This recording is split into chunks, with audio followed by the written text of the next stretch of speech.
Bonjour très chers fidèles internautes, on va continuer le cours de la géotechnie. Donc on va faire la 4e leçon et aujourd'hui on va voir les autres races.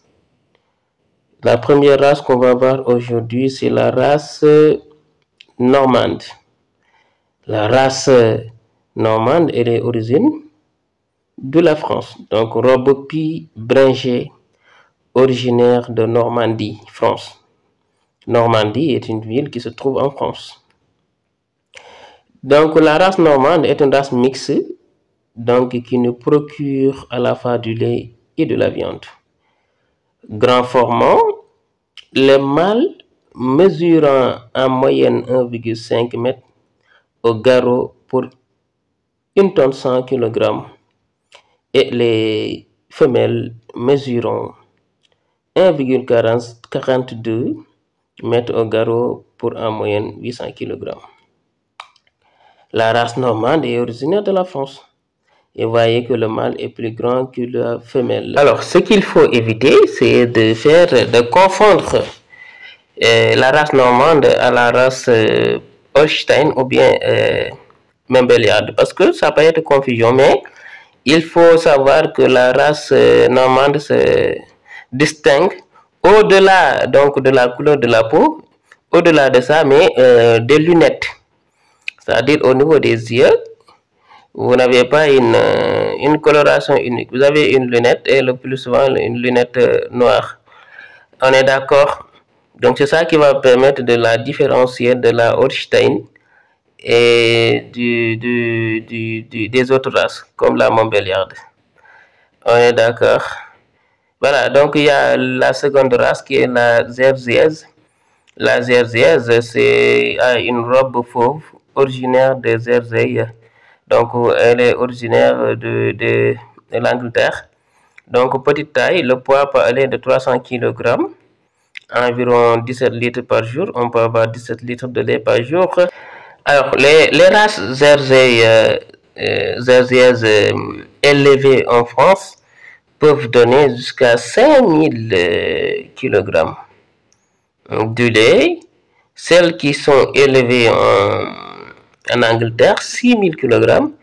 Et ceux qui sont élevés aux États-Unis peuvent aller jusqu'à donner 7300 kg par lactation. Donc vous voyez que c'est une race laitière et elle nous procure un bon fromage de qualité. Donc c'est la race la plus productive au regard de son poids.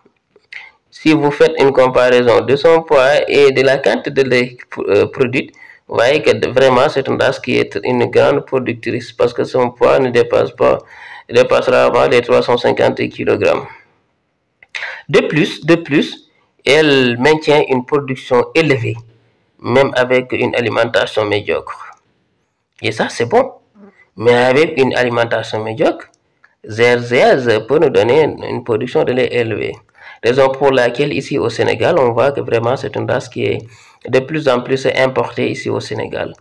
Moi, je les trouve dans plusieurs fermes laitières ici au Sénégal.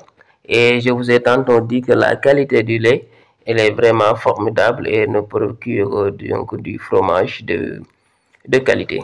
Et enfin, l'avant-dernière race qu'on va étudier, c'est la race simmentale. Donc c'est une race qui est originaire de la Suisse et c'est une race mixte. Donc à la fois, elle nous donne de la viande mais aussi du lait.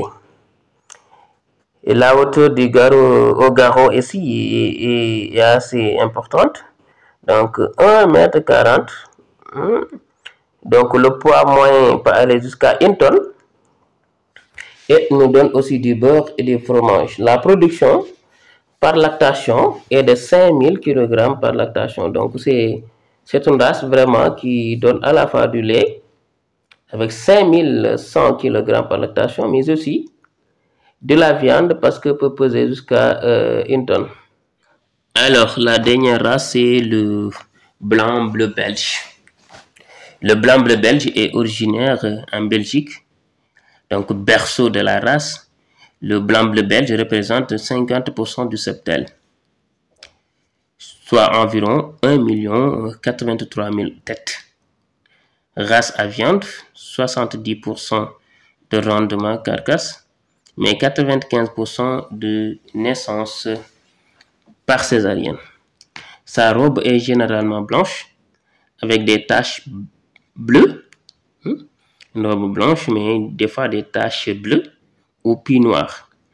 La vache mesure 1,35 m pour 800 kg et elle porte de larges cornes en croissance.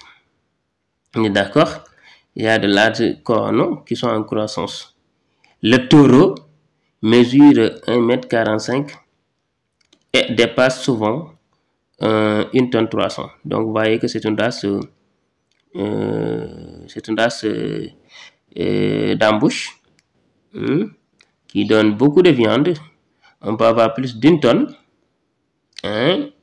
donc d'une tonne de poids. Alors ce qu'il faut noter, c'est que la plupart des cas, les naissances se font par césarienne. Pourquoi? Parce que cela peut s'expliquer d'une part du fait du poids très important de la race, mais aussi de la hauteur au garrot qui n'est pas trop importante. Donc un poids excessif affecté d'une hauteur au garrot un peu faible, cela peut impacter donc sur les naissances naturelles. Donc 95% se font par césarienne. Alors on est à terme de cette quatrième leçon. Nous vous remercions pour votre fidélité et nous vous demandons de s'abonner sur notre chaîne, de partager les vidéos, de les liker. Moi, je dis souvent que nul n'a le droit de retenir les vidéos, de télécharger les vidéos sans ne pas les partager. Parce que ça sont des vidéos à but pédagogique. Alors, cette connaissance n'est pas pour moi, n'est pas seulement pour moi, n'est pas seulement pour toi qui reçois ça, mais c'est pour tout le monde. Alors, partageons les vidéos, partageons le lien.